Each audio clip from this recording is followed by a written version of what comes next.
அருட்பெருஞ்சோதி அருட்பெருஞ்சோதி தனிப்பெரும் கருணை அருட்பெருஞ்சோதி. எல்லா உயிர்களும் இன்புற்று வாழ்க, வள்ளல் மலரடி வாழ்க வாழ்க, கொல்லா பருதம் குவள எல்லாம் ஓங்குக, நல்லோர் நினைத்த நலம் பெறுக, நன்றி நினைத்த எல்லோரும் வாழ்க இசைந்து. உலக மக்களே, அறிவார்ந்த அன்பர்களே, ஆண்மநேய ஒருமைப்பாடுடைய அன்பர்களே, அருட்பெருஞ்சோதி ஆண்டவருடைய திருவிளையாடல்களை பார்த்து கொண்டிருக்கிறோம். அருட்பெருஞ்சாண்டவருடைய திருவிளையாடல்களை நமது பிள்ளை பெருமானவர்கள் அருளிய திருவட்பாவிலிருந்தே பார்த்து கொண்டிருக்கிறோம். அருட்பெருஞ்சோதி ஆண்டவருடைய திருவிளையாடல் நடப்பதற்கான காரணங்களை நாம் பாடல்களில் இருந்தே பார்த்து கொண்டிருக்கிறோம். அதனுடைய காரணங்கள் ஏற்கனவே பிரபஞ்சம் தோன்றிய காலத்திலிருந்தே ஏற்பட்ட 4 யுகங்களிலுமே, கிரேத யுகம், திரேதயுகம், துவார யுகம், கலியுகம், 4 யுகங்களிலுமே சமயங்களும் மார்க்கங்களும் மதங்களும் தோன்றிவிட்டன. ஒவ்வொரு யுகத்திற்கும் ஆயுள் காலம் உண்டு. அப்போ அந்த யுகத்தில் தோன்றிய சமயங்களும் மதங்களும் அந்த யுகம் முடிவடையும் போது அழிந்து விடுகிறது. அந்த யுகத்தினுடைய ஆயுள் காலம் முடிகிறது. அதன் பிறகு தோன்றுகின்ற யுகத்திலே அந்த யுகத்திலே தோன்றிய மார்க்கங்களும் சமயங்களும் முடிவடைந்து விடுகிறது. அதற்கப்புறம் தோன்றக்கூடிய துவார யுகத்திலே ஏற்கனவே தோன்றிய சமயங்களும் மதங்களும் முடிவடைந்த நிலையில் அந்த யுகங்களில் தோன்றிய சமயங்களும் மார்க்கங்களும் மதங்களும் முடிவடைந்து விடுகிறது. இறுதியாக கலியுகத்திலே, கலியுகத்திற்கு 5000 வருடங்கள் தான் என்பதை வல்லப்பமானவர்கள் நமக்கு தெளிவாக அருளியிருக்கிறார்கள். கலியுகம் 1900 ஆண்டுகளிலே முடிவடைந்து விட்டது என்பதை வல்லப்பமான் கூறியதை நாம் ஏற்கனவே அந்த விளக்கங்களை எல்லாம் பார்த்து விட்டோம். அப்போ அந்த கலியுகத்தில் தோன்றிய சமயங்கள், மதங்கள், மார்க்கங்கள், சமயங்கள் என்பது சைவம், வைஷ்ணவம், கௌபாரம், காணாபத்தியம், சௌரம், சாகதம், இப்படி பல சமயங்கள் உள்ளன. மார்க்கங்கள் அதுபோல ஏற்கனவே அழிந்துவிட்ட மார்க்கங்கள், கிரேத யுகத்திலே கலக மார்க்கம், திரேத யுகத்திலே திராவக மார்க்கம், துவார யுகத்திலே நவநீத மார்க்கம், கலியுகத்திலே பஸ்ப மார்க்கம், அந்த மார்க்கங்களும் முடிவடைந்து விட்டது. அதன் பிறகு தோன்றிய தாச மார்க்கம், சர்புத்திர மார்க்கம், சக மார்க்கம், சமய மார்க்கம், இந்த மார்க்கங்களும் சமயங்களும் மதங்கள் என்பது உங்களுக்கு தெரியும். கிறிஸ்துவம், இஸ்லாமியம், இந்து மதம், பௌத்தம், சமணம், பாசிசம், இப்படி மதங்கள் உண்டு. இந்த மதங்களுடைய நெறிகளையும் சமயங்களையும் மார்க்கங்களையும் கூறப்பட்ட நெறிகளை பின்பற்றி கொண்டு இந்த உலக மக்கள் வாழ்ந்து கொண்டிருக்கிறார்கள். அவர்களுடைய சமயங்களுக்கு தலைவர்களை உருவகப்படுத்தி, மார்க்கங்களுடைய தலைவர்களை உருவகப்படுத்தி, மதங்களை உருவாக்கிய கர்த்தாக்களுடைய பெயர்களை எல்லாம் உருவகப்படுத்தி அவர்கள் விளக்கத்துக்கு ஏற்றபடி, அவர்களுடைய மதங்களுடைய அடிப்படைக்கு ஏற்றபடி வழங்கி கொண்டிருக்கிறார்கள். இந்த நிலைகள் மாற வேண்டும். இப்போ எல்லா யுகங்கள் முடிந்தவுடனே இப்போ சதுர்யுகம் பிறந்து விட்டது. சதுர்யுகத்திலே வாழ்கின்ற மக்களுக்கு ஒரு ஆன்மீகம் மார்க்க வேண்டும் என்பதற்காக அந்த மார்க்கம் சமரசமாக இருக்க வேண்டும். அந்த மார்க்கத்தை உலக மக்கள் அனைவரும் ஏற்றுக்கொண்டு இறைவன் ஒருவனே என்ற நிலையில் இருக்க வேண்டும். வேறுபாடுகள் இல்லாமலும், முரண்பாடுகள் இல்லாமலும், சண்டை சச்சரவுகள் இல்லாமலும் ஆண்மநேய ஒருமைப்பாட்டோடு வாழ வேண்டும் என்பதற்காகவே அருட்பெருஞ்சோதி ஆண்டவர் சுத்த சன்மார்க்கத்தை உருவாக்கி அதை தன் மகன் கையில் கொடுத்து இந்த பிரபஞ்சத்தை இயக்க வேண்டும் என்பதற்காக ஒரு தாயின் வழியாக வருவிக்க செய்தார் அருட்பெருஞ்சோதி ஆண்டவர். தன் மகனுக்கு செல்வப்பிள்ளை என்று பெயரிட்டு இந்த பூலகத்திற்கு அனுப்புகிறார். அந்த நிலைகளை தான் பார்த்து கொண்டிருக்கிறோம். இதுவரையில் 295 பதிவுகளை பார்த்திருக்கிறோம். இறைவனுடைய திருவிளையாடல் மட்டும். அதற்கு முன்னால் நிறைய பதிவுகள் நாம் போட்டிருக்கிறோம். அருட்பெருஞ்சோதி ஆண்டவருடைய திருவருட்பாடிய விளக்கங்களை எல்லாம் கொடுத்திருக்கிறோம். இப்போ இந்த பதிவுகளுக்கு, இன்றைய பதிவுகளில் என்ன பார்க்க போகிறோம், இங்கே அருட்பெருஞ்சாண்டவர் திருவிளையாடல் எப்படி நடந்தது இன்னைக்கு என்றதை இந்த பாடல்களிலிருந்து நம்ம பார்க்குறோம். இப்போ அப்படி நமது பிள்ளை பெருமானவர்கள் வரிவு கூற்ற இடம் மருதூர் அருகிலே, சிதம்பரம் அருகிலே மருதூர் என்ற ஒரு கிராமம். அங்கே ராமையா பிள்ளை சின்னையம்மையர்களுடைய இல்லற வாழ்க்கையிலே சைவகுலத்தில் வருவிக்க உற்றார். அப்படி வருவிக்க உற்றவர் தான் நமது வல்லற்பெருமானவர்கள். அருட்பிரகாச வள்ளலார் என்று மக்களால் அழைக்கப்பட்டவர். உலகியலிலே அவருக்கு இட்ட பெயர் ராமலிங்கம். அருட்பெருஞ்சாண்டவர் தன் மகனுக்கு இட்ட பெயர் செல்வப்பிள்ளை. அதனால் நான் பிள்ளை பெருமான் என்று கூறுவதுண்டு. இப்போ நமது பிள்ளை பெருமான் அவர்கள் இறைவனால் ஒரு தாயின் கருவறையிலே பிண்ட வடிவத்திலே இருக்கும்போது பௌதிக வடிவம் என்று கூறுவார். அப்போ நமது குழந்தை இறைவன் அங்கே ஒரு தாயின் கருவறையிலே இருக்கும்போது எப்படியெல்லாம் திருவிளையாடல் நடந்தது என்பதை நாம் ஏற்கனவே விளக்கமாக பார்த்து விட்டோம். இன்று பார்க்கின்றவர்களுக்கு அந்த விளக்கத்தினுடைய சுருக்கத்தை சொல்ல வேண்டிய கடமை இருக்கிறது.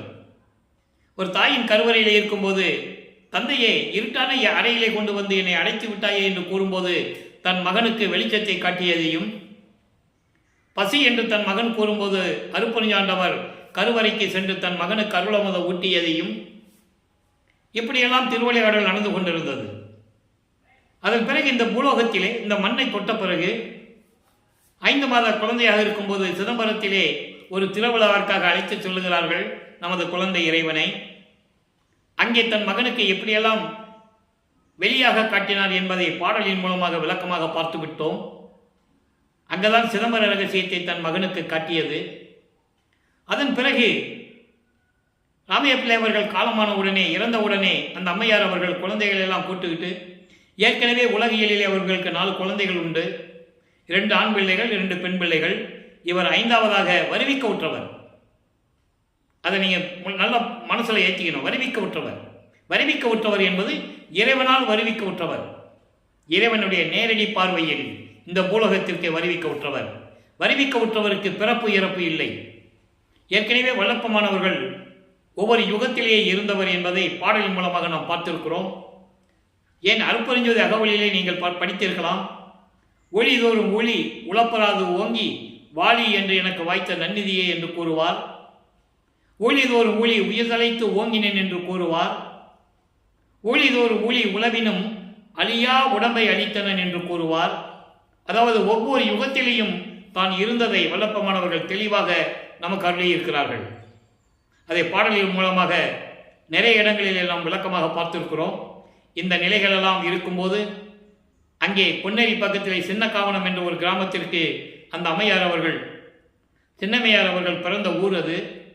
அங்கே கூட்டு போகிறாங்க. சில காரணங்களினால் அங்கே இருக்க முடியவில்லை என்பதனால் சென்னையிலே வந்து வீரசாமி முதலியார் தெரு என்ற ஒரு தெருவிலே குடியேறுகிறார்கள். அதுக்கப்புறம் ஏழுகணர் பகுதி என்று சொல்வார்கள். இப்போ அந்த இடத்துக்கு பேர் வள்ளலார் நகர் என்ற பெயரிட்டப்பட்டிருப்பது. அப்போது பிள்ளைப்பெருமான் அவர்கள் வருவிக்க உற்ற ஆண்டிலிருந்து 8 ஆண்டுகள் வரையிலும் எந்த விதமான அருளை பெற முடியாமல் நிலையில் இருந்து கொண்டிருக்கிறார். வல்லப்பெருமான் அவர்கள் வருவிக்க உற்ற ஆண்டு 5/10/1823 ஆண்டு.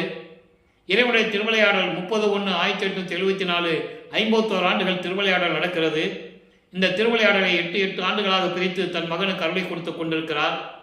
இப்போது நமது பிள்ளைப்பெருமான் அவர்கள் பள்ளிக்கூடத்திற்கு செல்ல வேண்டிய வயதாகிவிட்டதால் அவரை கொண்டு போய் ஒரு பள்ளிக்கூடத்தில் சேர்க்கிறாங்க. அங்கே அவரால் படிக்க முடியாது. ஏனென்றால் ஏற்கனவே நான் கூறியிருக்கிறேன், தனது மகன் எந்த ஆசிரியரிடமும் இந்த உலக படிப்பையும் சொந்த படிப்பையும் படிக்கக்கூடாது, யாரையும் குருவாக ஏற்றுக்கொள்ளக்கூடாது என்ற நிலையில் அருப்பெருஞ்சோதி ஆண்டவர் தன் மகனை அங்கே படிக்க விடவில்லை. அவர் மனம் ஒரு நிலையில் இல்லை. அப்போ வீட்டுக்கு வந்தால் எவ்வளோ பிரச்சனைகள் நடக்குன்றது உங்களுக்கு தெரியும். ஒரு பிள்ளையை பள்ளிக்கூடத்தில் சேர்த்தா படிக்க முடியாதுன்னு வந்துட்டா அந்த பிள்ளைக்கு எவ்வளவு நெருக்கடி இருக்குன்னு உங்களுக்கு தெரியும். அப்போ இவருடைய மனம் ஒரு தனிமையான இடத்தை நாடுகிறது. அந்த தனிமையான இடம்தான் அந்த காலத்தில் இருந்த கந்தகோட்டம் என்ற ஒரு இடம். அங்கே ஒரு முருகன் கோயில் இருக்கிறது. அங்கே போய் தனிமையில் இருந்து கொண்டிருக்கிறார். 8 ஆண்டுகள் வரைக்கும் இந்த நிலை தொடர்கிறது. 2வது எட்டில் அடியெடுத்து வைக்கும்போது 9வது ஆண்டிலிருந்து 16 ஆண்டுகளுக்குள் என்ன நடந்தது என்பதை 1ஆம் திருமுறையிலிருந்தும் 2ஆம் திருமுறையிலிருந்தும் பார்த்து கொண்டிருக்கிறோம். இப்போ 9வது ஆண்டில் இறைவன் தன்னை ஆட்கொள்ளுகிறார். அவர் முன் இறைவன் எழுந்தருளி, மகனே, நீ என்னால் வருவிக்க உற்றவன், இந்த பூலோகத்திற்கு என்னால் நீ வருவிக்க உற்றவன், காரியங்கள் எல்லாம் உனக்கு முன்பருவம் பின்பருவம் காட்டி அருள் செய்வேன் என்று கூறி மறைந்து விடுகிறார். அதன் பிறகு நமது பிள்ளைப்பெருமான் அவர்களுக்கு இறைவனால் வருவிக்க உற்ற மகன் என்று தெரியும். அதை வெளியே யாரையும் சொல்லவும் முடியாது. அந்த காலகட்டங்களில் இவர் சிவபெருமானை வழிபட்டு கொண்டிருக்கிறார். சைவ குலத்திலிருந்து வருவிக்க உற்றதனாலும் சமயங்களும் மதங்களும் மார்க்கங்களும் சூழ்ந்திருந்த காலகட்டங்களில் இவர் வருவிக்க உற்றதனாலும் சிவபெருமானை வழிபட்டு கொண்டு, சிவபெருமான் சைவ சமயத்தினுடைய தலைவன், சைவ சமயத்தின் அடையாளமாகிய திருநூரை பூசிக்கொண்டும் உத்தராஜமலை போட்டுக்கொண்டும் நமச்சிவாயா சிவாயனமா என்று சொல்லி சிவபெருமானை வழிபட்டு கொண்டிருக்கிறார். அப்போ சிவபெருமானிடம் முறையீடு செய்கிறார். 1ஆம் திருமுறை உருவாகிறது. 1ஆம் திருமுறை மொத்தம் 8 பதியங்கள், 712 பாடல்கள். ஒவ்வொரு பதியங்களாக நாம் பார்த்து கொண்டிருக்கிறோம். முதலிலே இறைவனுடைய திருவிளையாடல்களை திருவருள் முறையீடு என்ற பதிகத்திலிருந்தே 232 பாடல்களில் இருக்கின்ற விளக்கங்களை எல்லாம் பார்த்து விட்டோம். இப்போ சிவபெருமனை பற்றி பாடியாச்சு, முறையீடு செஞ்சாச்சு, சீக்கிரம் வந்து எனக்கு அருளை கொடுன்னு சொல்லியாச்சு. எந்த விதமான பலனும் இல்லை, எந்த புரோஜனமும் இல்லை.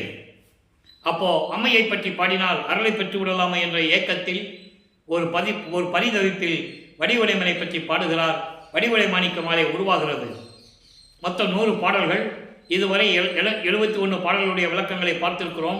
இன்று 72வது பாடல்.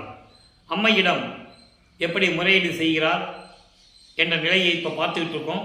இப்போ வல்லப்பமானவர்கள் 2வது ஏட்டில் இருந்து கொண்டிருக்கிறார். 16 ஆண்டுகளுக்குள் இருந்து கொண்டிருக்கிறார். 9வது ஆண்டிலிருந்து 12 ஆண்டுகளுக்குள் இந்த வடிவுடை மாணிக்க மாலை எப்படி உருவானது என்பதை இப்போ பார்த்துக்கிட்டு இருக்கோம். நல்லா கவனிங்க. கற்பே, அம்மையை பற்றி பாடுகிறார். கற்பே விகற்பம் கடியும் ஒன்றே, ஒன்றேனா கடவுள், ஒன்றே எங்கள் கண் நிறைந்த பொற்பே, மெய் தொண்டர்தம் புண்ணியமே, அருள் போதை இன்பே, சொற்பேர் அறிவுள் சுகப்பொருளே, மெய் சுகம் சுடரே, மெய் சுயம் சுடரே, மற்பேர் பெரும் ஒற்றிமானே, வடிவுடை மாணிக்கமே. தாயே, என் அம்மையே, நான் தந்தையிடம் நான் ஏற்கனவே முறையீடு செய்து விட்டேன். இதிலிருந்த விளக்கங்களாம் முன்னால் நடந்திருக்கும். அதனுடைய சுருக்கத்தை சொல்லிட்டு இந்த பாடலுடைய விளக்கம். நான் உனது கணவனால் வருவிக்க உற்றவன். அப்படிப்பட்ட தந்தையிடம் நான் முறையீடு செய்து விட்டேன், விண்ணப்பம் வைத்து விட்டேன், விரைவில் வந்து அருள வேண்டும் என்றும் கூறியும் விட்டேன். எந்த விதமான பலனும் என்பது இல்லை என்பதால் உன்னிடம் முறையீடு செய்கிறேன். கற்பே, கற்பு கரசியே, விகற்பம் கடியும் ஒன்றே. ஒன்றே என்பது கடவுள், விகற்பம் கடியும் ஒன்றே என்பது குற்றங்களையும் தீமைகளையும் அறியாமைகளையும் நீக்கக்கூடிய எனது தெய்வமே, என் அம்மையே, எங்கள் கண்ணிறைந்த பொற்பே, பொற்பே என்பது கண்ணிறைந்த மலையே, மெய் தொண்டர்தம் புண்ணியமே, உண்மையான தொண்டர்களின் புண்ணியமே, புண்ணியவதியே, என் அம்மையே, அருள்போத இன்பமே, பேரின்பமான என் அம்மையே, என் தாயே, எனக்கு விரைவில் வந்து அருள வேண்டாமா? சொற்பேர் அறிவுள் சுகப்பொருளே, புகழோடு விளங்கி கொண்டிருக்கின்ற என் அம்மையே, என் தாயே, திருவொற்றியூரில் இருக்கின்ற பேரின்பமான நிலையில் இருக்கின்ற என் அம்மையே, வடிவுடை மாணிக்கமே, எனக்கு விரைவில் வந்து அருள வேண்டும் என்று முறையீடு செய்கிறார். ஆக தந்தையிடம் முறையீடு செஞ்சாச்சு, அம்மாவிடம் முறையீடு செஞ்சாச்சு, எந்த விதமான பலனும் இல்லை.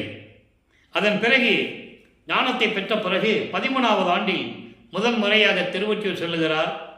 அவர் இருந்த இடத்திலிருந்து ஏழுகணர் பகுதியிலிருந்து திருவொற்றியூர் செல்லுகிறார். 13வது ஆண்டில் வருவிக்க உற்று அவர் 13வது ஆண்டு முடியுது. அப்போ அந்த நிலையில் இருக்கும்போது நமது பிள்ளைப்பெருமானவர்கள் எங்கே இருந்தாலும் நடந்து தான் செல்லணும். அந்த வகையிலே அவர் நடந்து சென்று கொண்டு தியாகராஜ பெருமானை முறையீடு செய்கிறார்.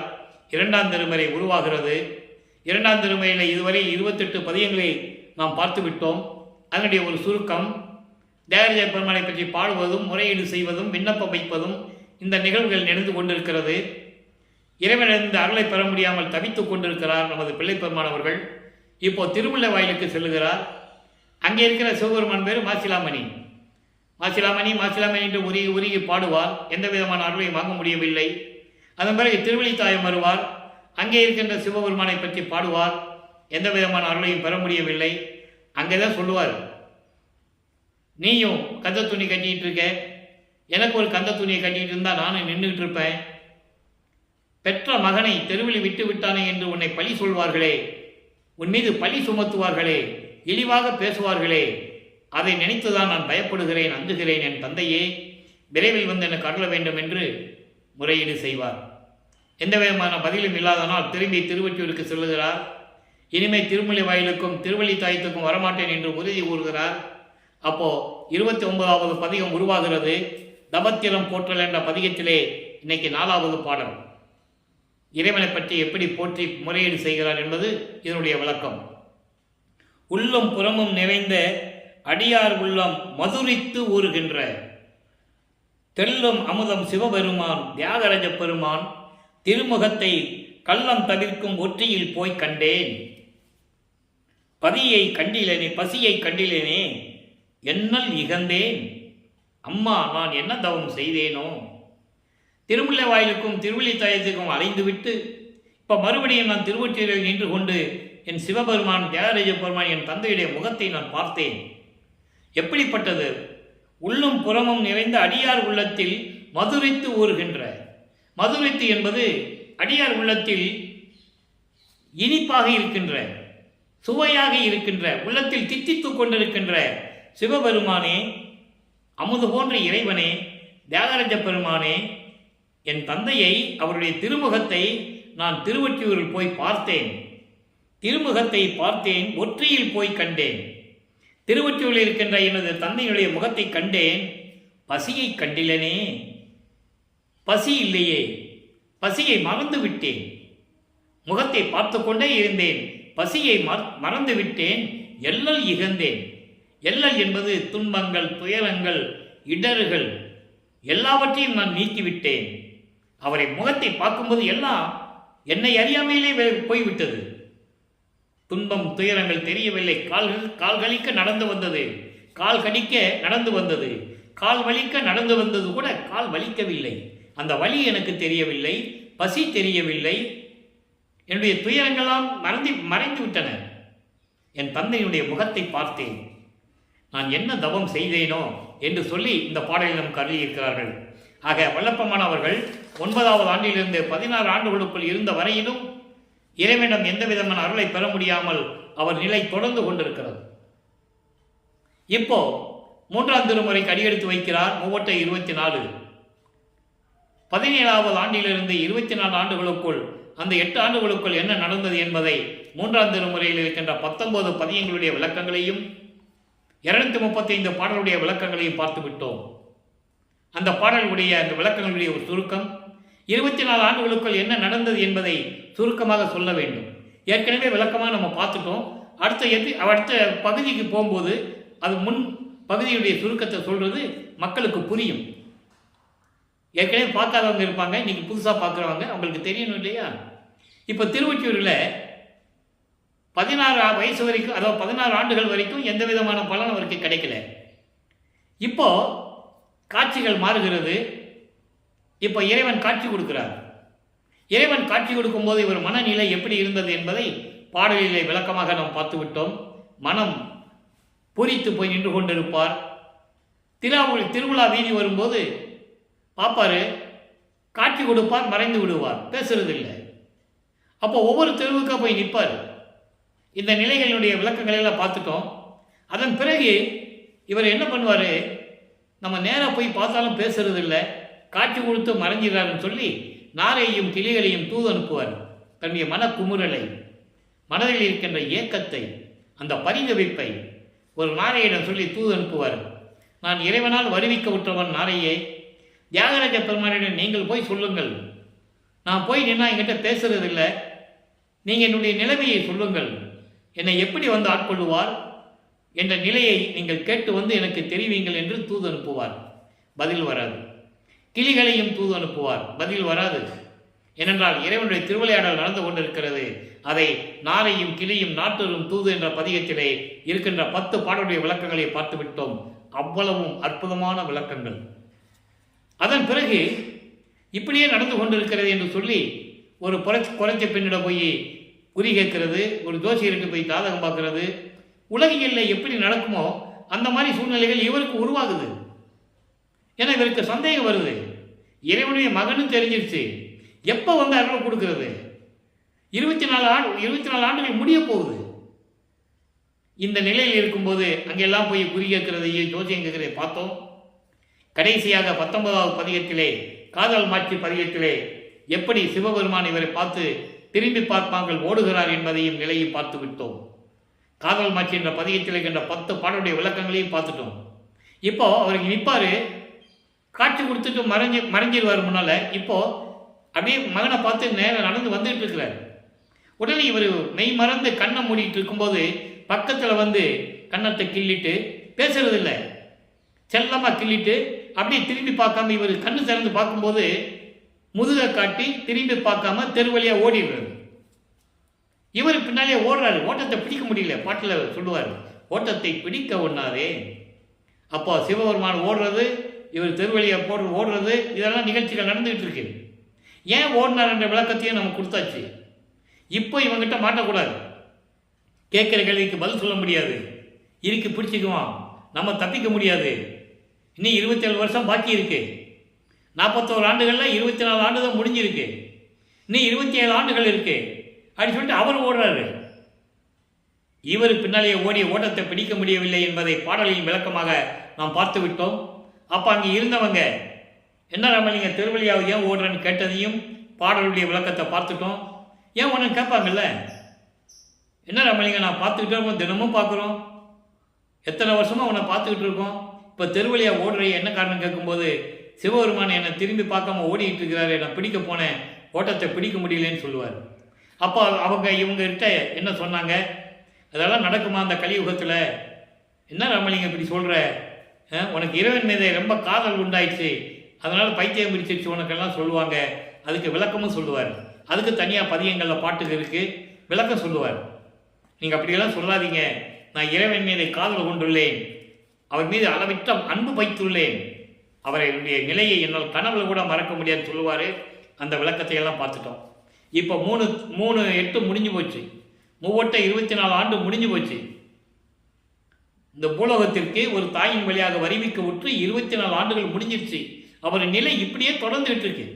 அப்போ திருவொற்றியூர் அப்படி சின்ன ஊர் தான், தேரோடு வீதிகள், அப்போ எல்லாருமே அவருக்கு தெரிஞ்சவங்க தான். ஏன்னா அத்தனை ஆண்டுகள் திருவொற்றியூரில் தான் வந்துட்டு போயிட்டு இருக்கிறாரு. யார் தூங்கி எந்திரிக்கும்னாலும் எந்திரிச்சு போயிடுறது, நடந்து போயிடுறது, எல்லாரும் படுத்து தூங்கின பிறகு தான் வர்றது. அப்போ இங்கே இருக்கிறவங்கள உலகியல் இருக்கிற சொந்தங்கள் கேட்பாங்கல்ல, ராமலிங்க காணமே, என்ன பண்ணானோ, எங்கே போனானோ, சாப்பிட்டானோ, எங்கே தூங்கினானோ தெரியலன்னு புலம்பிக்கிட்டு இருப்பாங்க இல்லையா.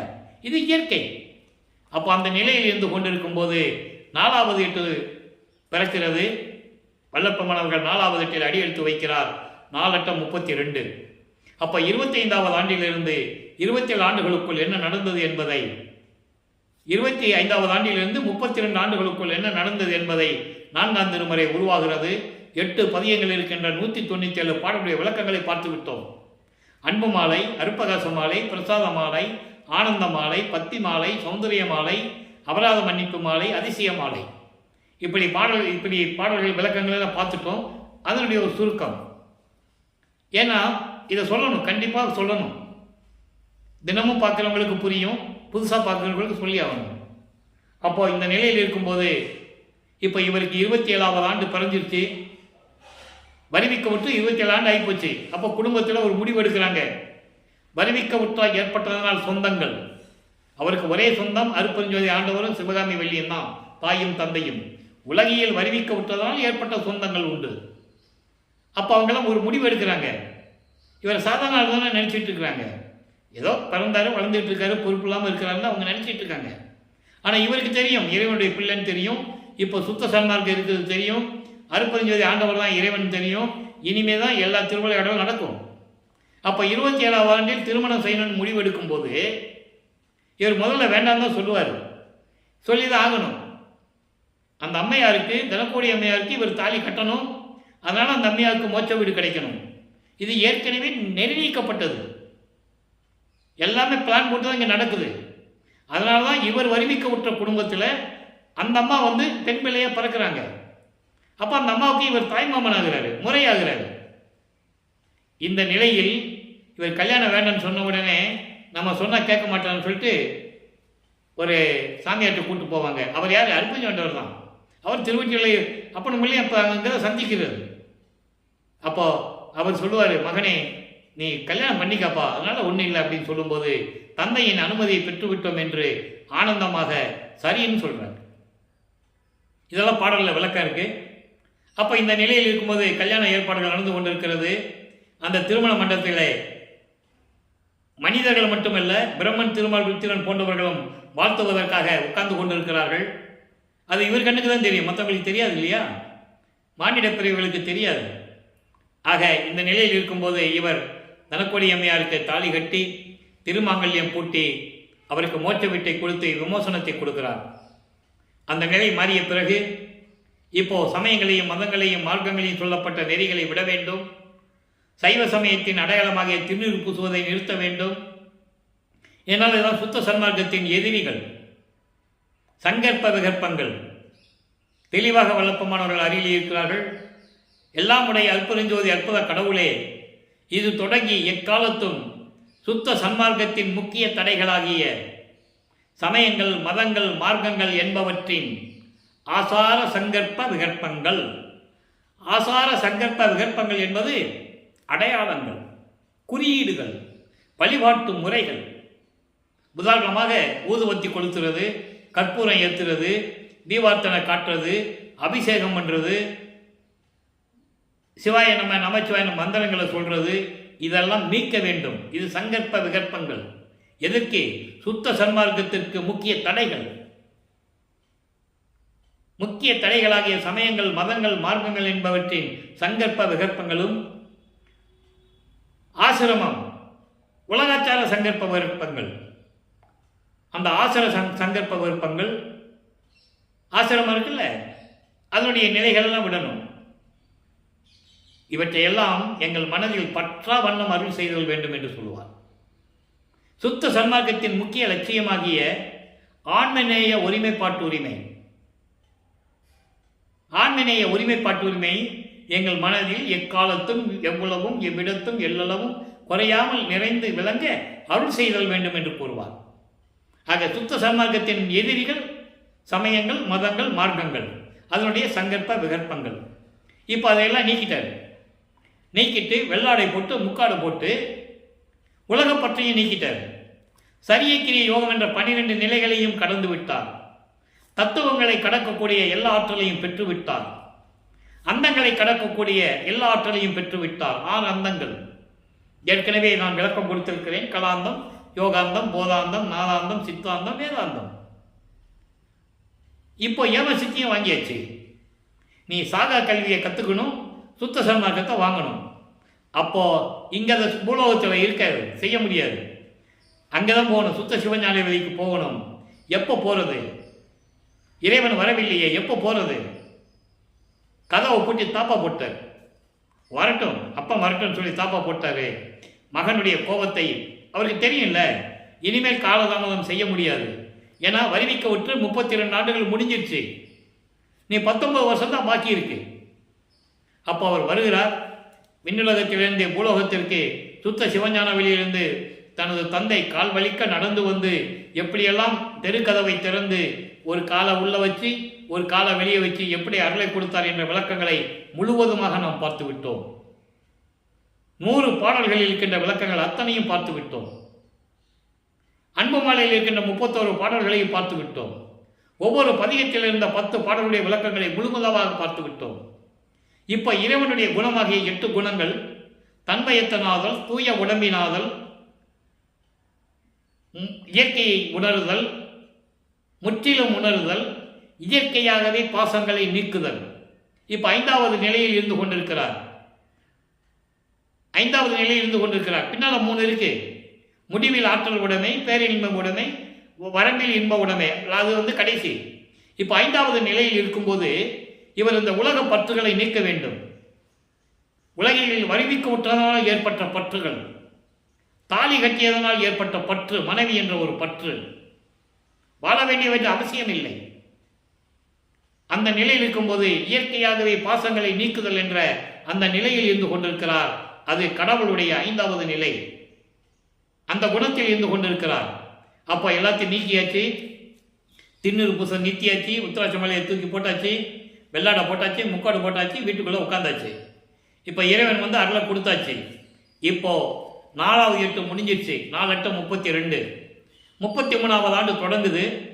33வது ஆண்டிலிருந்து 40 ஆண்டுகளுக்குள், அந்த 8 ஆண்டுகளுக்குள் என்ன நடந்தது என்பதை திருவற்பாவின் பாடல் மூலமாக நாம் தெளிவாக பார்த்து விட்டோம்.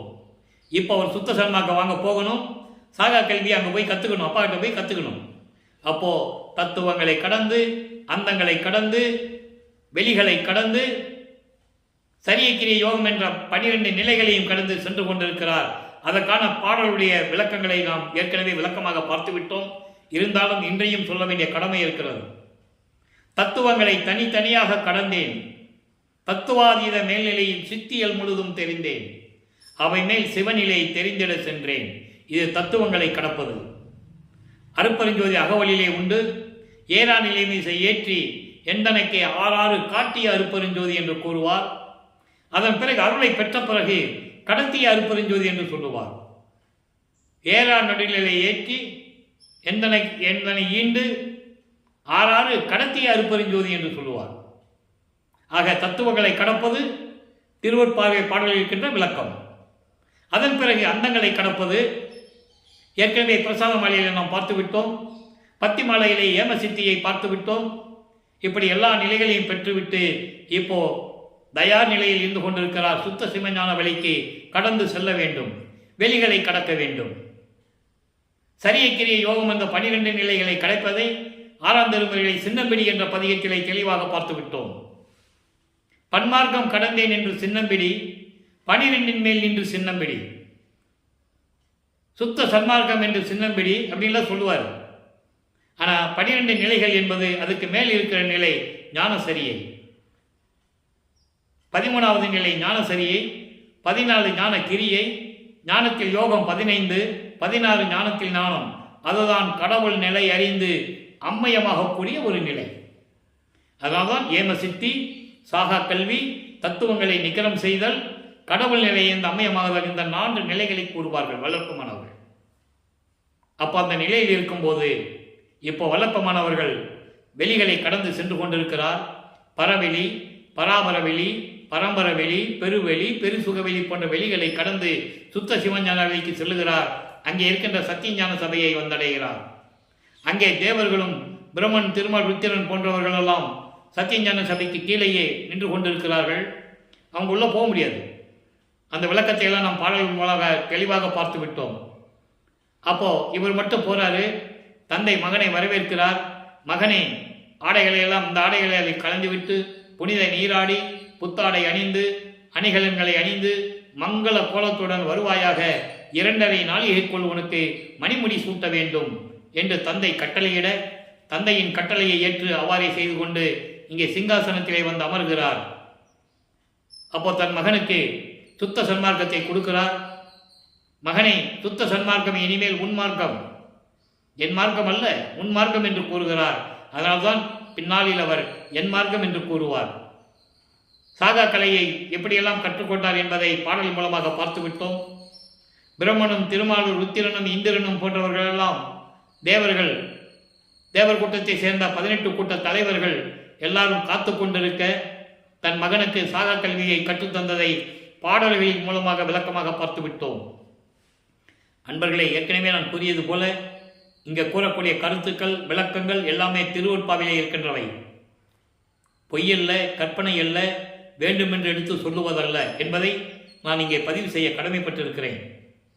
நாகாதிபனும் நாராயணனும் நான்முகனும் நறுமுறும் எனவே ஞான அமுதம் அளித்தாய் நாண்டும் உண்டு துண்ணவே சாகா கலையை பயிற்று தந்த தயவை சாற்றலுக்கரிது என்று கூறுவார். அதேபோல சுத்த சன்மார்க்கத்தை பெற்றதை பெரிய சிவ அனுபவத்தால் சுத்த சன்மார்க்கம் பெற்றேன், இரவாமை உற்றேன் கான் தோழி என்று கூறுவார். இந்த விளக்கங்களை எல்லாம் எப்படி அவர் பெற்றுக்கொண்டார் என்பதற்கு எடுத்துக்காட்டுகள், உண்மைகள், பிரபஞ்சத்தின் உண்மைகள். எனவே சுத்த சன்மார்க்கத்தை வாங்கி கொண்டு பூலோகத்திற்கு திரும்புகிறார் நமது பிள்ளை பெருமான் அவர்கள். இப்போ அவர் எல்லா அருளையும் பெற்றுக்கொண்டார். 3 நிலைதான் பாக்கி. அருப்பெருஞ்சோதியை வாங்கணும், திரு அருள் செங்கோலாட்சியை வாங்கணும், தந்தை மகனோடு 2½ கலக்க வேண்டும். இந்த 3 நடக்கிறது சித்தி வளாகம். அதை பின்னால் நம்ம பார்க்க போகிறோம். இப்போ நேராக வரும்போது சிதம்பரத்திலே எழுந்தருளுகிறார். அங்கே ஒரு திருவிளையாடல் நடக்கிறது. இவர் கருங்குழிக்கு வரணும். அப்போ அங்கே கருங்குழி அந்த வீட்டுக்கு சொந்தக்காரர் வெங்கட ரெட்டியார் அங்கே இருக்கிறாரு. அவரும் பரசுராமனும் பேசிக்கிட்டு இருக்காங்க. பரசுராமன் என்பது இவர் வருவிக்க விட்டதனால் ஏற்பட்ட ஒரு சொந்தம், அண்ணன் என்ற ஒரு உறவு. அப்போ இவர் அறிமுகப்படுத்துகிறார் அவர்கிட்ட, வெங்கட ரெட்டியார்கிட்ட அறிமுகப்படுத்துகிறாரு. இவர் என் தம்பி ராமலிங்கன் பேர். இதெல்லாம் விளக்கங்களுக்கு எல்லாமே எழுதியிருக்காங்க, உரை எழுதியிருக்காங்க. நீங்கள் படித்தாலே உங்களுக்கு புரியும். இது சொல்லணும்னு, இது திருவிளையாடல்னு சொல்லணும். அப்போது அவர் அறிமுகப்படுத்த அவர் வளர்ப்பமானை கூட்டு வந்து தண்ணி வீட்டிலே ஒரு அறையை சுத்தப்படுத்தி சாமி இங்கே இருந்துக்காங்கன்னு சொல்கிறாங்க. அப்போது கருங்குழியிலே உறைவிடமாக கொண்டுள்ளார். கருங்குழியிலே 9 ஆண்டுகள் இருக்கிற வரைக்கும் அங்கே என்ன நடந்தது என்பதை திருவிழா பாடலின் மூலமாக தந்தைக்கும் மகனுக்கும் எப்படியெல்லாம் உறவு நடந்தது, உரையாடல் நடந்தது என்பதையெல்லாம் பார்த்து விட்டோம். அந்த நிலையில் இருக்கும்போது இப்போ கரும்புலியை விட்டு வெளியே வரணும். ஆண்டுகள் நெருங்கி கொண்டிருக்கிறது. இப்போ வல்லப்பமானவர்கள் 6வது எட்டில் இருந்து கொண்டிருக்கிறார். 41வது ஆண்டிலிருந்து 48 ஆண்டுகளுக்குள் என்ன நடந்தது என்பதை இப்போ லைவாக பார்த்துட்டு இருக்கோம், பாடல் மூலமாக பார்த்துட்டு இருக்கோம். இப்போ கரும்புலியிலிருந்து வெளியே வரும்போது அது தண்ணீரால் விலக்கரித்த இல்லம் என்ற ஒரு பெயர் அங்கே நிறுவிவிட்டு அதுக்கான திருவிளையாடலாம் நம்ம ஏற்கனவே சொல்லிட்டோம். அது இறைவனுடைய திருவிளையாடல் தான். ஏன்னா நம்ம எண்ணெய் செம்புக்கு பதிலாக தண்ணி செம்பு வைக்கும்போதே இவருக்கு தெரியும், தெரியாமல் ஒன்றும் இல்லை, அந்த இடத்துக்கு ஒரு பெயர் வர வேண்டும், அதுக்காக அந்த திருவிளையாடல் நடந்தது. அந்த அம்மா கேட்கும்போது பதில் சொல்கிறாரு, அப்படி அம்மா எனக்கு தெரியலம்மா, நீங்கள் என்ன தான் வச்சுருப்பீங்கன்னு சொல்லிட்டு நான் இதை தண்ணி எடுத்து தீபத்தில் ஊற்றினேன், எரிஞ்சது, எல்லாம் இறைவன் செயல் அப்படின்னு சொல்லிட்டாரு. அவ்வளோதான்.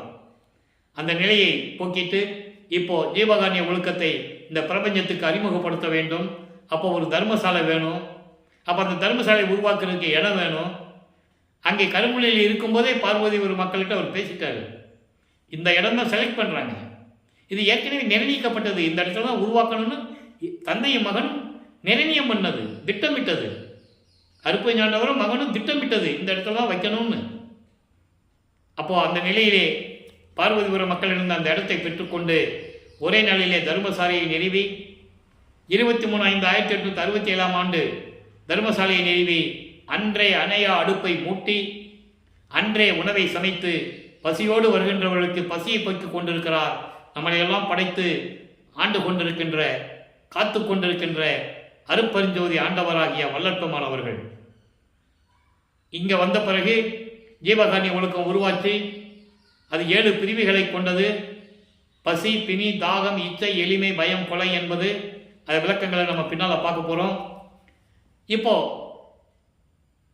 1869 ஆண்டு நீதிமன்றத்திலே எப்படி இவர் ஆறுமுக நாவலார் வழக்கு தொடர்ந்தார், எப்படி விசாரணை நடந்தது, அங்கே நீதிபதி அவர்கள் வெள்ளப்பமானை பார்த்து எப்படி எழுந்து நின்றார், திருவற்பாவை மறுவற்பா அறிவிக்க முடியாது என்று சொல்லி அந்த வழக்கை எப்படி தள்ளுபடி செய்தார் என்பதை விளக்கமாக பார்த்து விட்டோம். எந்திரிச்சு நின்னா வழக்கு தள்ளுபடி ஆகாது. அது உலகிலே சொன்ன விளக்கம். இருந்தாலும் பரவாயில்லை, எந்திரிச்சு நின்றது உண்மை. ஆனால் அதனால் வழக்கு தள்ளுபடியாகவில்லை. விசாரணை நடந்தது. அதை நீதிபதி ஏற்றுக்கொண்டார். அவர் உணர்ந்தார், திருவற்பாதான் மக்களுக்கு ஏற்றது என்று உணர்ந்தார். காரணம், அங்கே சாதிகளையும் மதங்களையும் மார்க்கங்களும் இல்லை. ஏனால் அருப்பஞ்சாண்டவருக்கு அது தேவையில்லை. இல்லை, சாதி மதமும் சமயமும் காணா ஆதியநாதயம் அருப்பெருஞ்சோதி. சாதி மதமும் சமயமும் பொய்யென ஆதியில் உணர்த்திய அருப்பெருஞ்சோதி. இது அகவல்ல வரும். ஞானசரியையும் சொல்லுவார், பொறித்த மதம் சமயம் எல்லாம் பொய்யே, அவற்றில் புகுதாதி சிவம் ஒன்றே பொருள் என கண்டறிமீன்னா பார்த்துக்கங்க. சிவம்னா அருப்பெருஞ்சோதி ஆண்டவர், பொருள்னா கடவுள். அருப்பெருஞ்சாதவர் ஒரே கடவுள், மீதியெல்லாம் பொய். அது காலங்காலமாக நடந்து விட்டது. மக்களை பின்பற்றி கொண்டிருக்கிறார்கள். அதை விளக்கமாக மக்களுக்கு சொல்லுவதற்கு ஆள் இல்லை. நான் சொல்லுகிறேன், அது தேவையில்லை என்று கூறுகிறார். இன்னொரு பாடலிலே சொல்லுவார், உடைந்த சமய குழி நின்று எழுந்து உணர்மின் அழியா ஒரு நெறியாம் சன்மார்க்க திருநெறி பெற்று வந்தேன். சமய குழி, சாக்கடை, உடைந்த சமய குழி, அதில் நீ விழுந்துட்ட, அப்படி நீ உணர்ந்துட்ட. அது சாக்கடை, சமய குழி, நீ உணர்ந்துட்ட. எந்திரிச்சு வெளியே வா, உன்னை சுத்தப்படுத்துகிறேன், சுத்த சன்மார்க்க நெறியை தருகிறேன் என்று கூறுகிறார். உடைந்த சமயக்குழி நின்று எழுந்து உணர்மின். அதில் விழுந்துட்டோம், காலங்காலமாக விழுந்தாச்சு. எந்திரிச்சு வெளியே வரணும்னு நீங்கள் உணரணும். உணர்மின், உணருங்கள். ஒரு திருநெறியாம் சன்மார்க்க திருநெறி பெற்று வந்தேன். உங்களுக்கு இன்னும் ஒரு மார்க்கம் இருக்கு, அருள் மார்க்கம், சுத்த சன்மார்க்கம் இருக்கு, வாங்கன்னு சொல்றார். கொடிப்பாட்டில் சொல்லுவார். அந்த விளக்கத்தை நம்ம பின்னால் பார்க்க போகிறோம். இதெல்லாம் சித்தி வளாகத்தில் நடக்கிறது. வெறிக்கும் சமய குழியில் விளைந்தேன் தன்னை விளம்பிய தன்னை மறித்து பேரறிவு அளித்த வள்ளல் கொடின்னு சொல்வார். ஆக வெறிக்கும் சமய குழி அதில் இருக்கக்கூடாதுன்னு சொல்றார்.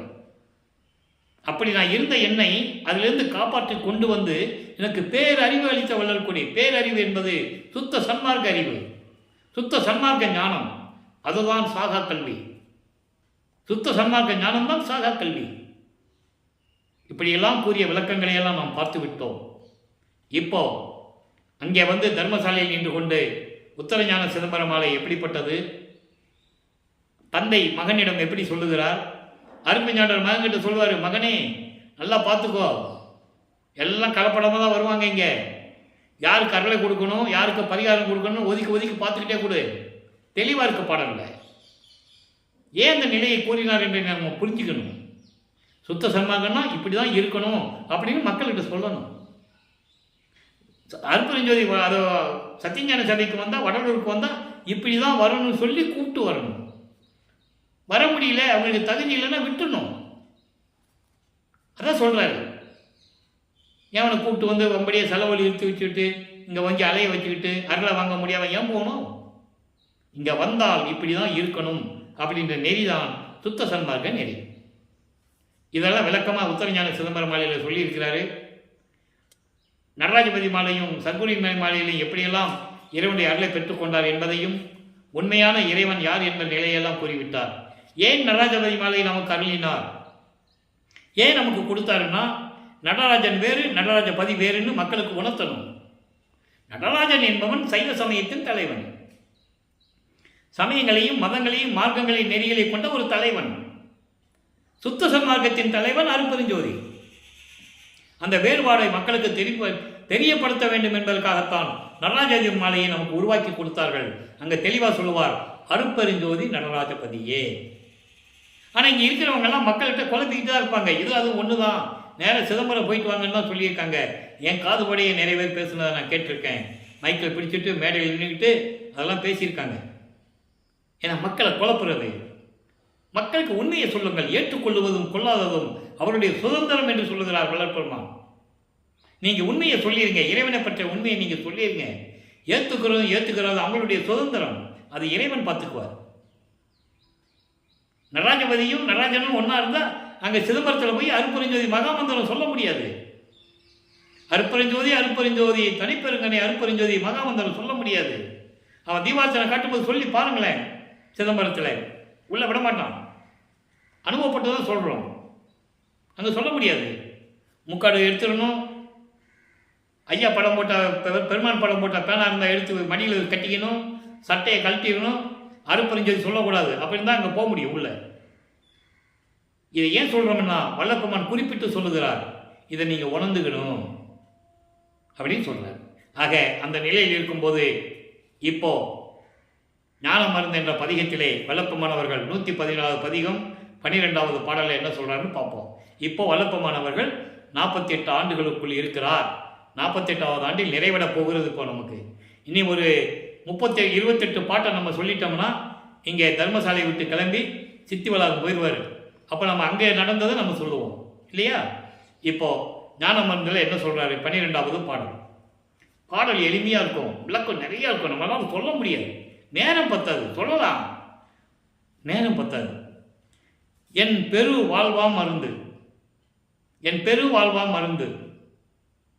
மருந்துனா இறைவன், ஞான மருந்துனா மெஞ்ஞான இறைவன், ஞான தேகம் கொண்ட இறைவன். அருட்பெருஞ்சோதி ஆண்டவர். என் பெரு வாழ்வாம் மருந்து, எனக்கு மரணமில்லா பெருவாழ்வில் இருக்கக்கூடிய அருளை கொடுத்த என் தந்தை அருட்பெருஞ்சோதி ஆண்டவர் என்றும் என் செல்வமாகி இருக்கும் மருந்து. எக்காலத்தும் என் செல்வமாகி இருக்கும் மருந்து. எனக்கு எல்லா அருள் செல்வங்களையும் கொடுத்த இறைவன். ஏம சக்தி, சாகா கல்வி, சுத்த சன்மார்க்கம், இப்படி எல்லா அருளையும் எனக்கு கொடுத்த இறைவன், அருள் செல்வம் கொடுத்த இறைவன். என் உயிர் நட்பா மருந்து, என் உயிருக்கு நட்பான மருந்து, நண்பனாகவும் அதான் நேயனாக்கியே என்று சொல்லுவார். உயிர்களுக்கு நேயனாக்கி எனக்கு நல்கும் ஜோதியே என்று கூறுவார். அடியனாக்கி பிள்ளையாக்கி, அருமையா சொல்வார். அன்றே என்னை அடியனாக்கி பிள்ளையாக்கி ஆண்ட ஜோதியே, அதன் பின் பிள்ளையாக்கி இங்கு அளித்த ஜோதியே. அன்றே அடியனாக்கி என்னை ஆண்ட ஜோதியே, அதன் பின் இங்கு பிள்ளையாக்கி இங்கு என்னை ஆண்ட ஜோதியே. இங்கு என்பது பூலோகத்தில். இந்த பிரபஞ்சம் தோன்றிய காலத்திலே என்னை அடியனாக்கி விட்டாய். அது ஒரு பாட்டில் சொல்லுவார், ஏனாதான் எனினும் யான் அம்மையின் நின் அடியேன் என உணர்ந்தேன் இதய மலர்ந்தேனே. புதிய நின்று என்னை போக்குதொரோ நீர் பூர்வித்தினும். எப்படி சொல்றாரு பாருங்க, புதிய நின்று என்னை போக்குதொரோ நீர் பூர்வித்தினும் முன் அன்பு பூங்கலுக்கு அன்பு பூண்டவன் என்று சொல்லுவார். பூர்வித்தினும், பிரபஞ்சம் தோன்றிய காலத்திலிருந்தே அவனுக்கு நான் அடியனாக இருந்தவன் தான் சொல்லுவார்ல. அதை இங்க என்ன சொல்றாரு, என் உயிர் நட்பா மருந்து, உயிர்களுக்கெல்லாம் நண்பனாக்கி நேயனாக்கிய இறைவன் அருட்பெருஞ்சோதி ஆண்டவர் என்று கூறுவார். எனக்கு 8 சித்தியும் ஈந்த மருந்து.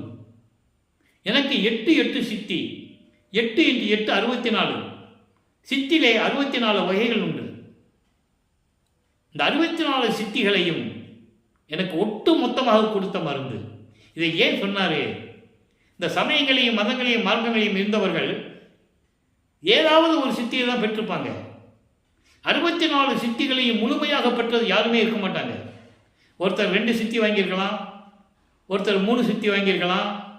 ஆனால் 8 64 சித்திகளையும் ஒட்டு மொத்தமாக முழுமையாக பெற்றவர் வல்லப்பமானவர்கள். அதுதான் ஞான சித்தி. மீதியெல்லாம் முத்தியில வந்து அடைஞ்சிடும். அகவல் அருமையா சொல்லுவார், முத்தி என்பது நிலை முந்து ஒரு சாதனம், அடுத்த நிலைக்கு ஒரு சாதனம் தான் முத்தி என்பது. அது சமயங்களையும் மதங்களையும் மார்க்கங்களையும் சார்ந்தது. எல்லாருமே முத்தி நிலையை அடைந்தவர்கள்.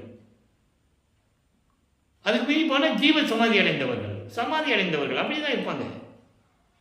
ஆனால் சித்தி என்பது நிலை சேர்ந்த அனுபவம். அத்தகைய என்ற அருட்பெருஞ்சோதி சித்தி என்பது இறைவனோடு சேர்கின்ற நிலை. அதுதான் 64 சித்திகளையும் அடங்கியது. ஆறாம் திருமுறையில் சொல்லுவார், 64வது பதிகத்திலே, திருவந்தியார் என்ற ஒரு பதிகத்திலே 10வது பாட்டை சொல்லுவார், கடைசி பாட்டு. முத்தியை பெற்றேன், அம்முத்தியினால் ஞான சித்தியை உற்றேன். நல்லா புரிஞ்சுக்கணும். அப்போ அங்க 64 சித்து பூர்த்தி ஆகணும். பூர்த்தியான பிறகுதான் ஞான சித்தி. சித்தெல்லாம் பெற்றேன் சித்தனானேன் என்று உந்தி பரன்று. சித்தனானா கடவுளாயிட்டேன்னு சொல்றாரு. எவ்வளவு பெரிய விளக்கம்! அதான் இங்க சொல்றாரு, 8 சித்தியும் ஈந்த மருந்து, 64 சித்திகளையும் எனக்கு கொடுத்த இறைவன் அருட்பெருஞ்சோதி ஆண்டவர் என்று கூறுகிறார். இப்போ பாருங்க, அனுபவ மாலையிலே 72வது பாடல். ஏற்கனவே நான் கூறியிருக்கிறேன், அனுபவ மாலை என்பது 100 பாடல்களை கொண்டது. அதன் அனுபவ மாலை ஏன் என்று கூறிவிட்டார் என்றால், நமக்கு அருளியிருக்கிறார் என்றால், தன்னுடைய இறைவனிருந்து பெற்ற அனுபவங்களை உலக மக்களுக்கு சொல்லணும். அதை எப்படி சொல்லணும்? தன்னை மனைவியாகவும் இறைவனை கணவனாகவும் வர்ணனை செய்து, உள்ளத்தை தோழியாக வர்ணனை செய்து, தோழியிடம் சொல்லுவது போல உலக மக்களுக்கு சொல்லுவார். அந்த நிலையிலிருந்து நாம் பார்த்து கொண்டிருக்கிறோம். 100 பாடல்கள். இன்னைக்கு 72வது பாடலுடைய விளக்கத்தை பார்க்க போகிறோம். எவ்வளவோ விளக்கத்தை நம்ம பார்த்துட்டோம். அற்புதமாக இருக்கும், இன்னும் அருமையாக இருக்கும். சுத்த சன்மார்க்கத்தை எப்படி வாங்கணும்னு சொல்லுவார் ஒரு பாடலில், நம்ம பார்க்க போகிறோம். மாலையிலே உலகியலார் மகிழ்நரோடு கலத்தல் வழக்கம் அது கண்டனம். நல்லா கவனிக்க நண்பர்களே, இதை ஏன் சொன்னார் என்றதை மக்களுக்கு விலைக்கு சொல்ல வேண்டியது இந்த வள்ளலார் ஒளியினுடைய கடமை. உலகியலே சொல்லணும். ஏன் மாலையிலே கலக்கணும், காலையிலே ஏன் கலக்கணும்னு சொன்னார் அப்படின்னு உலக மக்களுக்கு விளக்கணும். அதை ஒரு தோழிகிட்ட சொல்கிறாரு. தோழிகிட்ட சொல்கிற மாதிரி உலக மக்களுக்கு சொல்கிறாரு. மாலையிலே உலகியலார் மகிழ்நரோடு கணவரோடு கலத்தல் வழக்கம் அது கண்டனம். நீ மணவாளர் உடனே காலையிலே கலப்பதற்கு என்னை புறம்போ என்றாய். தோழி சொல்றார். இவர் எப்பவுமே சொல்லுவார் ஒவ்வொரு பாட்டிலையும், இறைவன் வருகின்ற நேரம் வந்துருச்சு, நீங்க எல்லாம் கும்பலா இருக்கிறீங்க, நீங்க சுத்த சன்மார்க்கத்தை சேர்ந்தவங்களா தெரியல, எனக்கு தெரியல, அதனால் நீங்க கொஞ்சம் வெளியே இருங்க. இறைவன் வந்த உடனே நான் உங்களை கூப்பிடுறேன், நான் கலந்த உடனே உங்களை கூப்பிடுறேன், உங்களுக்கு சுத்த சன்மார்க்கத்தில் சேர்த்து உங்களுக்கு எல்லா இன்பத்தையும் கொடுக்குறேன்னு ஏற்கனவே பாடல்கள்லாம் நம்ம பார்த்துட்டோம். காலையில் கலக்க போகிறேன்னு ஏன் நீ சொல்கிற? எப்படி? இவர் தோழிகிட்ட காலையில் தான் கலப்பேன்னு சொல்லுவார். காலையில் இறைவன் வருகின்ற தருணம் நான் கலக்க போகிறேன்னு சொல்கிறாருல்ல, அதுக்கு தோழி சொல்கிறா, என்ன நீ காலையிலே கலக்கணும்னு சொல்கிற? மாலையில் தான், இரவில தான் உலகிலே பெண்கள் கணவரோடு கலப்பது வழக்கம். அதுதான் நாங்கள் பார்த்தது. நீ என்ன புறம்பா சொல்கிற? காலையில் வந்து கலக்கணும்னு சொல்கிற? என் கணவர் வராரு, நான் காலையில் கலக்கணும்னு சொல்றியே. இது ஒரு நயத்தோட சொல்றாரு. நீங்க நல்லா புரிஞ்சுக்கணும். அந்த காதல் நயத்தோட அந்த பாட்டை சொல்லணும். உலகிலே சாயங்காலம் பெண்கள், அதாவது மனைவிமார்கள் கணவனோடு கலப்பது வழக்கம். இதுதான் நான் பார்த்துருக்கேன். நீ உன் கணவனோட காலையில் கலக்கணும், நீ வெளியே போன்னு சொல்ற. உனக்கு வெக்கமா இல்லையா? உனக்கு நாணம் இல்லையா? அச்சம் இல்லையா? அப்படிலாம் ஒரு பாட்டில் சொல்லுவா தோழி. அதுதான் இங்கே சொல்றாரு, காலையிலே கலப்பதற்கு என்னை புறம்போய் என்றாய். நீ எதுக்கு காலையில் கலக்கணும்னு சொல்ற அப்படின்னு தோழி சொல்கிறார். இதை உலக மக்களுக்கு ஒரு சந்தேகம் வரும். என்ன இவர் எப்போ பார்த்தாலும் காலையில் தான் இறைவன் வராரு அப்படின்னு சொல்லிட்டு இருக்கிறாரு அப்படின்னு ஒரு சந்தேகம் வரும்ல. அதுக்கு விளக்கம் சொல்லுகிறார். அதுக்கு தோழி மனசு எப்படி அவருக்கு சொல்லிச்சு, மனசிடம் என்ன சொன்னார், உலக மக்களுக்கு என்ன சொல்கிறான்னு சொல்கிறாரு. காலையிலே கலப்பதற்கு என்னை புறம்போய் என்றாய், கண்டிலன் இது அதிசயம் என்று உரையே என் தோழி. தோழி, நீ இப்படியெல்லாம் சொல்றியேன்னு சொல்லி என்னை கேட்காத. சாயங்காலம் மனைவிமார்கள் கணவனோட கலப்பது வழக்கம், அதை தான் நாங்கள் பார்த்துருக்கோம். நீ உன் புருஷனோட, உன் கணவனோட, உன் மணவாளரோட காலையில் கலக்கணும்னு சொல்றதுக்கு, கலப்பதற்கு என்னை வெளியே போன்னு சொல்ற. இது அதிசயம்ப்பா, இது நாங்கள் எங்கேயும் பார்க்கலப்பா, இது அதிசயமா இருக்கு என்று நீ சொல்லக்கூடாது, நினைக்கக்கூடாது என் தோழி. நான் சொன்னது உங்களுக்கு புரிஞ்சிருக்குன்னு நினைக்கிறேன். தோழியிட சொல்றாரு, அப்படிலாம் நீங்க நினைக்கக்கூடாது உலக மக்களே. என்ன இவர் கலக்க போறான்னு சொல்றாரு.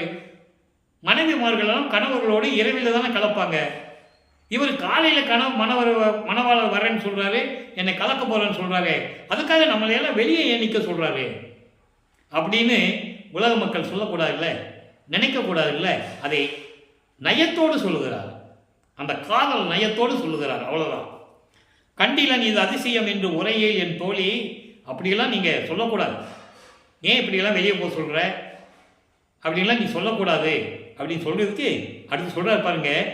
ஓலையிலே பொறித்ததை நீ உள்ளத்தே இருத்தி கருதி, ஓலையிலே பொறித்ததை உன் உள்ளத்திலே கருதி உழல்கின்றாய்.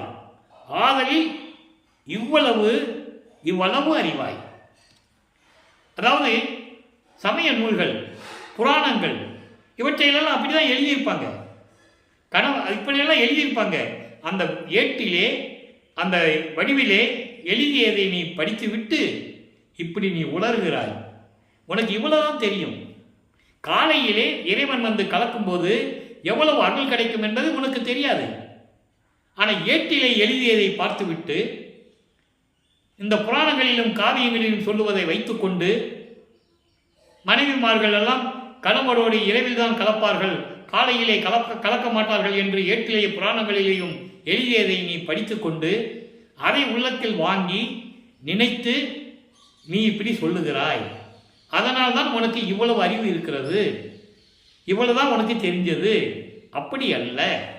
நான் சொல்லுவது காலையிலே வந்து என் மனவாளர் கலக்கும் என்று சொல்லுவது எனக்கு அருளை கொடுப்பதற்காக, அந்த அருளை வாங்கி நான் உலக மக்களுக்கு கொடுப்பதற்காக. அந்த நிலையை இந்த பாடலில் கூறுகிறார். நயத்தோடு, காதல் நயத்தோடு கூறுகிறார். அவ்வளவுதான். உணர்கின்றாய் ஆதலில் இவ்வளவு அறிவாய். அதனால் உனக்கு இவ்வளவுதான் தெரியும். உலக மக்கள் புலம்பிக்கிட்டு இருப்பாங்கல்ல, என்ன இது ராமலிங்கம் இப்படியே சொல்லிட்டு இருக்கிறாரு. அவங்களுக்கு ராமலிங்கம் என்னன்னு தெரியும், செல்வப்பிள்ளை யாருன்னு உலக மக்களுக்கு தெரியாது. இறைவன் அருட்பெருஞ்சாண்டவர் தன் மகனுக்கு வச்சது செல்வ பேர் தெரியாது. திரு அருட்பிரகாச வள்ளலார்னு மக்களால் அழைக்கப்பட்டவர். ஆனால் கூடுமான அளவு அவரை ராமலிங்கம் தான் கூப்பிடுவாங்க. ராமலிங்கம் என்ன இப்படி சொல்லிட்டு இருக்காப்புல, என் புருஷன் வராரு, என் கணவர் வராரு, என் ஆண்டவர் வராரு, என்னோட கலந்துக்க போறான்னு சொல்றாரு அப்படின்னு சிரிச்சுக்கிட்டே சொல்லுவாங்க. ஐயோ, உலகத்தில் எல்லாமே இரவுல தானே கலப்பாங்க மனைவிகளோட கணவர்மார்கள், இவர் என்ன பகல்லையே சொல்றாருன்னு சொல்லுவாங்கல்ல. அப்படியெல்லாம் சொல்லக்கூடாது. இது வேற. நீங்க சொன்னதெல்லாம் புராணங்கள்ல ஏட்டுல எழுதுனது, அதை மனசுல வச்சுட்டு நீங்க சொல்றீங்க. அப்படி கிடையாது. என் கணவர், என் மணவாளர், என் இறைவன் என்னோட கலக்க வராருன்னா அது விஷயமே வேற. அதான் பின்னால சொல்றாரு. அடுத்த வரியில சொல்றாரு பாருங்க. சாலையிலே சமரச சன்மார்க்க சங்கந்தனிலே சற்று இருந்தாயெனில் இதனை உற்று உணர்வாய் காணே. தோழியே, நீ அப்படியே நினைக்கக்கூடாது. அதாவது தோழிகிட்ட சொல்லிட்டு அப்புறம் உலக மக்களுக்கு சொல்லுவோம். பாடல் இருக்கிற விளக்கத்தை முதல்ல சொல்லணும் இல்லை, தோழிகிட்ட முதல்ல சொல்றாரு. தோழியை நீ அப்படியே நினைக்கக்கூடாது. சாலையிலே, சாலையிலே என்பது ஜீவகாரண்ய ஒழுக்கத்திலே, தர்மசாலையிலே, அங்கதான் ஜீவகாரண்யம் வருது. தர்மசாலை என்றாலே அங்கே ஜீவகாரண்ய ஒழுக்கம் இருப்பது அர்த்தம். ஏன்னா எல்லாமே இங்கே பசியை போக்குவது, காரணியம் காட்டுவது, கருணை காட்டுவது எல்லாமே அங்கதான் இருக்கு. அதனால சாலையிலேன்னு சொல்லிட்டு சுத்த சன்மார்க்கம் தனிலே, ஜீவகாரண்ய ஒழுக்கத்திலும் சுத்த சன்மார்க்கத்திலும் நீ இருந்திருந்தால் இது உனக்கு புரியும். சற்று இருந்தாயினில், ஓரளவுக்காவது நீ இருந்திருக்கணும்ல, இருந்திருந்தால் இதனை உற்று உணர்வாய், இது உனக்கு தெரிஞ்சிருக்கும். சரி, இப்போ தோழிகிட்ட சொல்லியாச்சு. இதை உலக மக்களுக்கு சொல்லணும். அதான் கான்செப்ட். இங்கே என்ன சொல்லுவாங்க, என்ன ராமலிங்கம் எப்போ பார்த்தாலும் காலையில் இறைவன் வர்றாருன்னு சொல்கிறாரு, வந்துட்டு இருக்காருன்னு சொல்கிறாரு, காலையில் வந்து கலந்துக்கிறேன்னு சொல்கிறாரு. என்னையா இது கலந்துனா எப்படி சிரிச்சு ஏளனமாக சொல்லுவாங்கல்ல. கலப்புதுன்னா என்ன அர்த்தம்? உலகியல்ல மனைவிமார்கள் கணவனோடு கலப்பது இரவில் தானே கலப்பாங்க. இவர் என்ன காலையில் வந்து என்னுடைய மனவாளர் வந்து என்னோட கலக்க போகிறான்னு சொல்கிறாரு அப்படின்னு சொல்கிறதுக்கு தான் இது பதில் சொல்கிறாரு. அப்படி இல்லை, உங்களுக்கு தெரியாது, நீங்கள் ஏட்டிலையும் புராணங்களிலையும் படித்ததை வச்சு நீங்கள் சொல்கிறீங்க, அதெல்லாம் அங்கே நடக்கும். இங்கே அது இல்லை. என்னுடைய மனவாளர் என்பது அருட்பெருஞ்சாண்டவர், எனது தந்தை, என்னோடு வந்து கலந்து கொள்ள போகிறார். அது உங்களுக்கு தெரியல. ஏன்னா நீங்கள் ஜீவகாரண்ய ஒழுக்கத்தில் இல்லை, சுத்த சன்மார்க்கத்தில் இல்லை. நல்லா கவனிக்கணும். அற்புதமான வரிங்க, அற்புதமான விளக்கம். நீங்கள் ஜீவகாரண்ய ஒழுக்கத்தில் இல்லை, சுத்த சன்மார்க்கத்தில் இல்லை. சும்மா அங்கே நின்றுட்டு வீணா பேசி, அதாவது பொழுதை வீணா கழிச்சிட்டு இருக்கீங்க, வீணா பொழுதை போக்கிட்டு இருக்கீங்க, ஆண்டுகளை வீணா கழிச்சிட்டு இருக்கீங்க. அப்படி அல்ல. நீங்கள் ஜீவகாரண்ய ஒழுக்கத்தில் இருந்து சுத்த சன்மார்க்கத்தில் ஓரளவுக்காவது இருந்திருந்தீங்கன்னா உங்களுக்கு இது புரிஞ்சிருக்கும், நீங்கள் உணர்ந்திருப்பீங்க. அதனால உலக மக்களே, நீங்கள் வாங்க, இறைவன் வரப்போறாருல, அவர் எனக்கு அருளை கொடுப்பார்ல, மொத்தமாக வாங்கிடுவேன். உங்களுக்கு வேணும் அளவுக்கு நான் கொடுப்பேன். என்கிட்ட இல்லைன்னு சொல்ல மாட்டேன். பாட்டில் சொல்லுவார் ஒரு பாட்டில், இல்லை என்று என்பதே இல்லை. எனக்கு இறைவன் என்ன கொடுக்குறாரோ அப்படியே வாங்கி உங்ககிட்ட கொடுத்துட்றேன். எனக்கு தேவையில்லை, எனக்கு எந்த பதவியும் தேவையில்லை, எந்த ஆட்சியும் தேவையில்லை. நீங்கள் என் மக்கள், என் உலகம் இது, என் மக்கள். உங்களை பார்த்துக் கொள்ள வேண்டியது எனது கடமை. அதனால் நீங்கள் சுத்த சன்மார்க்கத்தை வாருங்கள், ஜீவகாரண்ய ஒழுக்கத்தில் இருங்கள். அதை சொல்றாங்க. சாலையில் சொல்லுவாரு, அது ஒரு பாடலில் சொல்லுவார் பாருங்க, அருள் விளக்க மாலையில். நான் சாலைன்னு சொல்லும்போது அந்த விளக்கத்தை நான் சொல்லி தான் ஆகணும். ஏற்கனவே நம்ம சொல்லியாச்சு. இந்த சாலைன்னு வரும்போது மறுபடியும் அந்த விளக்கம் சொல்லுவதற்கு நான் கடமைப்பட்டிருக்கிறேன். 37வது பதியத்தில் அருள் விளக்க மாலையில் 92வது பாடல், 37வது பதியம் அருள் விளக்க மாலை 92வது பாடல் 5வது வரி. அதில் சொல்லுவார் பாருங்க, சாலையிலே ஒரு பகலில், அதங்க காலைன்னு சொல்றாரு இந்த பாட்டில். சாலையிலே ஒரு பகலில் தந்த தனிப்பதியே, சமரச சன்மார்க்க சங்கத்தனிலே அமர்ந்த பதியே. இதுக்குதான் சரியான விளக்கம். அது சாலையிலே சுத்த சன்மார்க்கம் தன்னிலே ஒரு பகலிலே. சாலை என்பது தர்மசாலை என்று பொருள். அந்த தர்மசாலையிலே ஜீவகாரண்ய ஒழுக்கம் இருப்பது என்பது பொருள். அங்கே சுத்த சன்மார்க்க சங்கம் இருப்பது என்று பொருள்.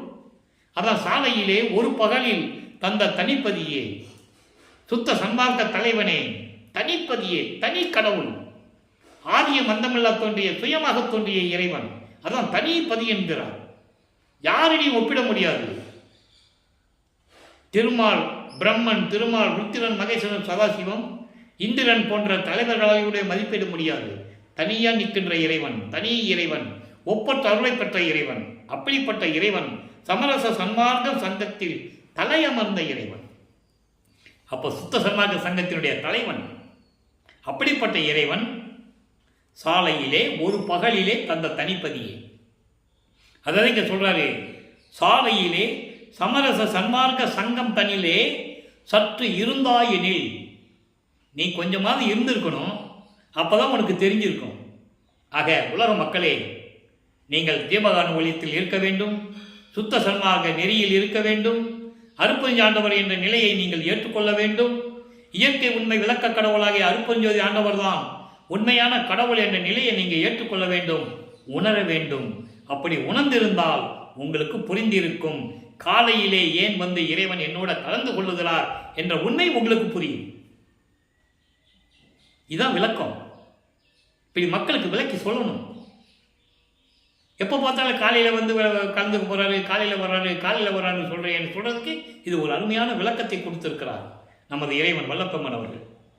ஆக சாலையிலே சன்மார்க்க சங்கம் தனிலே சற்று இருந்தாயெனில் இதை உற்று உணர்வாய். தொழியே உலக மக்களே, உங்களுக்கு தெரிஞ்சிருக்கும். எனவே உலக மக்களே, நீங்கள்லாம் சுத்த சன்மார்க்கத்திற்கு வாருங்கள். இங்கே அருப்பெருஞ்சோதி அருப்பெருஞ்சோதி தனிப்பெருங்கண்ணை அருப்பெருஞ்சோதி என்ற மந்திரத்தில் மகாமந்திரம், இந்த பிரபஞ்சத்திலே உயர்ந்த மந்திரம்.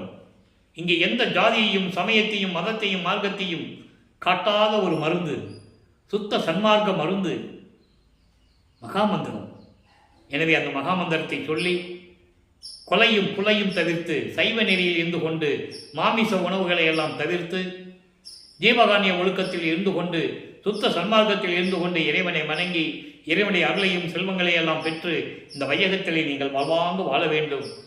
நீங்கள்லாம் நோயற்ற வாழ்வில் வாழ வேண்டும் என்று இறைவனுடைய தயவையும் கருணையும் கூறி இந்த வள்ளலாகுலியன் விடைபெறுகிறேன். மீண்டும் நாளை சந்திப்போம். நன்றி, வணக்கம்.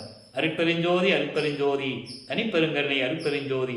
நாளையும் இறைவனுடைய திருவிளையாடல் தொடரும். கண்டு மகிழ்ந்து இறைவனுடைய அருளை பெற்றுக் கொள்ளுங்கள்.